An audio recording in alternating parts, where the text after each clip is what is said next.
Hello there, leaders. This is a big week. This is a really, really big week. This week in Study Melbourne Leadership Labs is all about identifying your team purpose. And listen to me, I know that we've just heard an announcement in the news about 2+ more weeks of lockdown. So I thought I'd just take a moment out of today and come to you and share with you my 7-step framework around finding purpose. Purpose. How do you find purpose? Let's start with the first letter, P. P is all about people. This week, check in with your friends, check in with your family members, check in with your housemates, check in with your team. P and people is all about relationships, and relationships start with listening. So this is the week to become a master at building those relationship skills. Lean in and ask people how they're doing. And I know you're listening to me and you're thinking, Josh, I've been checking in with people for 2 years now. I know, that's how life is. We've got to always be there for the people that matter. So P in purpose is keep checking in. Let this be the week where you step up the amount of text messages, the amount of calls, the amount of emails, the amount of Zooms you have. P in purpose is for people this week. Second letter, U. And that's right, it's all about you. A little play on words there. The U for this week is taking a minute out just to check in with where you're at. So my challenge for you is every day, on your phone, on a blank piece of paper, in a little Word document, in a diary, just check in with how you're feeling. When you wake up, before you let the world rush into your mind and fill your to-do list, don't check your phone. Before you go to it, check in with how you are feeling. Now, an easy way to do that is you might draw 5 little funny emojis, one with a stupidly big smile and one with a pretty sad face. Or you might just go 1 to 5 ranking, 5 being the best, 1 being the lowest. But at the start of every day, take a minute to check in with you and yourself. How are you feeling? And what you'll notice is, if you wake up in the morning, you're like, wow, actually, I feel really good. That's incredible. But if you wake up in the morning and you're not feeling so good, that's okay too. Next question is to ask yourself, well, if I'm not feeling so good, what could I do today? What's one little thing I could do to increase that? Every little day, check in, how are you? Third letter in the purpose framework, R. R stands for rest. This week, over the next couple of weeks, you've got a lot going on. You've got a lot going on with Study Melbourne Leadership Labs. You're in teams, you're in projects, they're coming off the ground, but you need to rest. So at the foundation of rest is really good quality sleep and really good quality downtime. So my challenge for you is over these next couple of weeks, be really conscious about your screen time, really conscious of phones, YouTube, Netflix, all that sort of stuff, and really conscious of your sleep routine. When it comes to rest, there's a really great book and TED Talk, both I believe called Why We Sleep by a guy named Matt Walker. If you're thinking about rest, let these couple of weeks be the weeks you level up your sleep game because they matter. Hot showers before bed, cool bedrooms, off social media, not going to your phone, getting into that deeper sleep and letting the short-term memory and all the learning upload into your long-term memory. Sleep is so important. So in the purpose framework, R stands for rest. Big part of rest is sleep. P-U-R-P. Second P in the framework. I wrote these down. Second P, positivity. So over the next couple of weeks, second P in the purpose framework is positivity. How do you get that in? I believe there's about 3 fundamental ways you get positivity in healthy ways. Firstly, it's through your eyes. So over the next couple of weeks, positivity, what can you read? Are there articles you can be tuning into? Are there YouTube channels where you can be watching videos? What can you take in that's positive? And how can you reduce the negative? So not going to websites that are doom and gloom, the world's falling apart. The world's amazing. Are there problems? Yes. Are there great things in the world? An abundance. So positivity with your eyes. Secondly, with your ears, what you listen to. It's really important. So whether you're listening to the radio and every hour on the hour they report the news and the whole world's falling apart, don't listen on the hour. There are certain unnamed news channels who have the news on every hour. Maybe you don't need to hear it at 8 a.m., 9 a.m., 10 p.m., 11 a.m., 12, 1, 2, 3, 4. The negative stories start to get overwhelming, so I'd limit that. How do you overcome that? Podcasts. Put something positive in your ears or an audiobook. Say to yourself over these next 2 weeks, I'm going to invest. I'm going to get that free audiobook through like a library, or I'm going to buy an audiobook and I'm going to slowly chip away. Whenever I go to listen to the radio or the news, I'm actually going to listen to an audiobook. Someone positive, someone uplifting. Third way to get that positivity in through our senses, taste, touch, and smell. How do we do that? Eating really, really good, healthy, nutritious food. So I know a couple of weeks in lockdown, it's easy to go to the supermarket, get a basket and just fill it with all the cheap noodles we possibly can and live off that. My challenge for you, see these couple of weeks as an opportunity to level up your cooking game. Smell those aromas of something new. Taste that delicious, healthy food. And if you're taking that positivity through your eyes, through your ears, and through those taste-oriented, smell-oriented, touch-oriented senses, it's going to make a world of difference. P-U-R-P in the purpose framework. P-U-R-P. That's right. Next, O. O stands for objectives. Here's my question. Every day or challenge, every day you wake up, my challenge for you is to ask yourself this question. What would make today great? That's it. And write your answer down. Every day, what would make today great? If you could only achieve one thing today, what would it be? Some will go, I just wanted the day to be over. It's like, it's not an overly high aim to have for the day. The day will surely be over. The earth will continue to rotate. But what could you aim at to make that rotation around a really great day? So ask yourself, what would make today great? You might say, you know what? Today would just be great if I went to all my class. Today would be great if I made it to Leadership Labs at 3 p.m. on Friday. You know, today would be great if I went outside and did a walk, you know, safely, responsibly, social distance, all that stuff. But what would make today great? Give yourself one objective for the day. And remember, it's not like what would make today not awful. Your brain will answer that. Ask yourself, what would make it great? What would I have to do today that's within my control that you could influence that would make today really, really great? So ask yourself, O in the purpose framework, your objective. Every day, ask yourself, what would make your day great? Next, the S. S in the purpose framework stands for small steps. How I love to do this is the first hour of the day. Once I know what's going to make today great, once I've got my top priority, put an hour of work into it.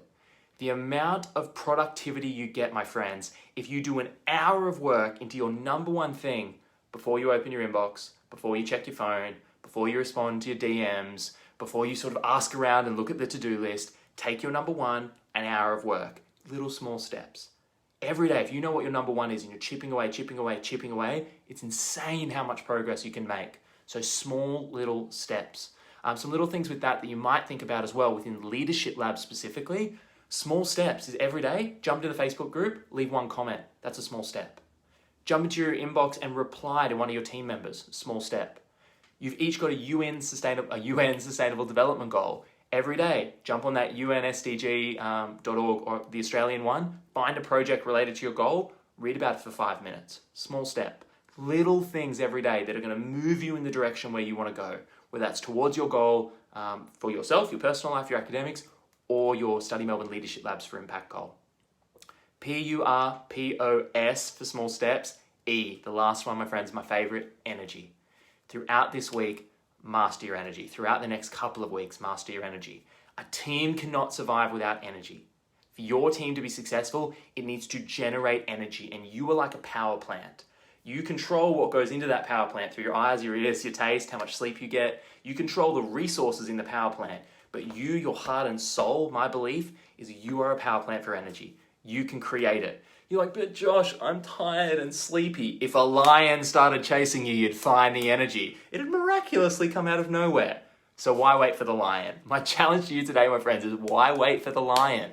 You can generate the energy, and it's up to us to do that. So my challenge for you this week is to really think about your energy. How do you do that? Physical energy. Every day, if you can, a little bit of exercise. 1 push-up, 1 sit-up, go for a walk. A little bit of emotional energy. Call someone you love. Even if it's a little love heart emoji text. Go on your recent text, send it to a friend or a family member. Do not text your boss a random love heart in the morning and get in trouble at work and go, but Josh told me to send love hearts. Wrong application, right? Emotional energy. Someone in your life you love, you care about, a high school friend, a best friend, someone from back home.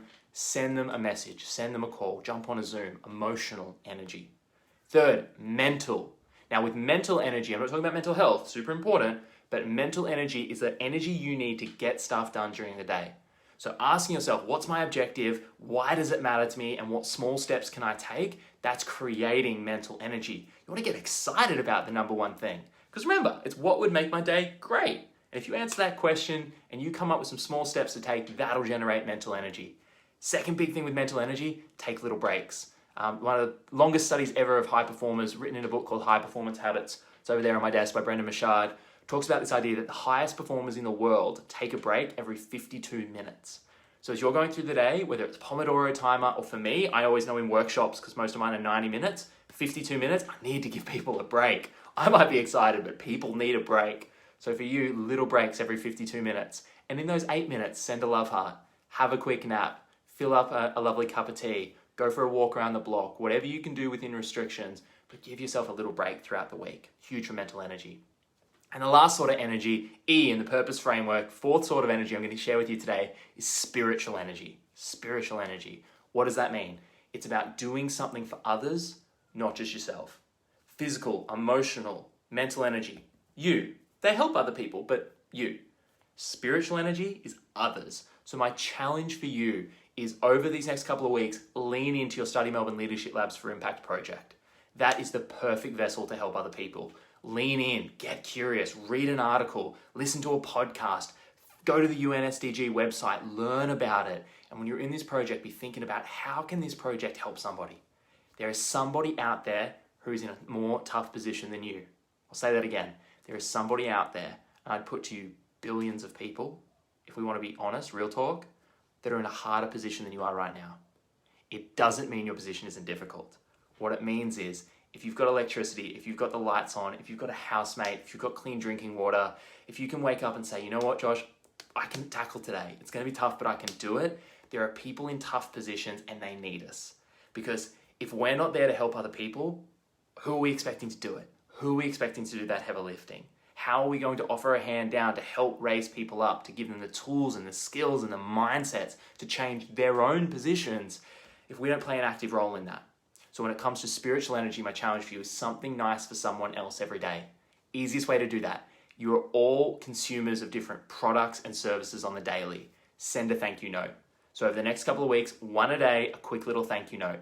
To the barista, to the cafe, give them a review on Google. You're studying at the university, send them a thank you note. Who's ever sent a thank you note to the university? Hey, I've been studying here for 3 years. Just want to say thanks. Having a really good time. You know, it's challenging, but I'm appreciating it. To Study Melbourne, to a speaker, to a facilitator, to someone you see on LinkedIn or social media. Get in your DMs on social and instead of scroll, like, scroll, like, get in the DMs and just send a thank you. Hey, insert name, I just read your post about this and I just wanted to say I loved it. It was amazing. It was a beautiful sunset that you took. Or that pasta you made looks delicious. Or you recommended that book and I think it's really cool. Thanks for sharing that. Send the thank yous. Thank yous equal spiritual energy because it'll fill you up. So, purpose framework. P, people. U stands for you. That's a bit of a cheeky one. R stands for this week, rest. Second P, positivity. Remember eyes, ears, and tastes and sounds. Tastes and sounds? Eyes, ears, tastes, smells. Another S word. P-U-R-P-O, objectives. Every day, what would make today great? S, small steps. Double S there. Small steps you can take. And E, generate energy.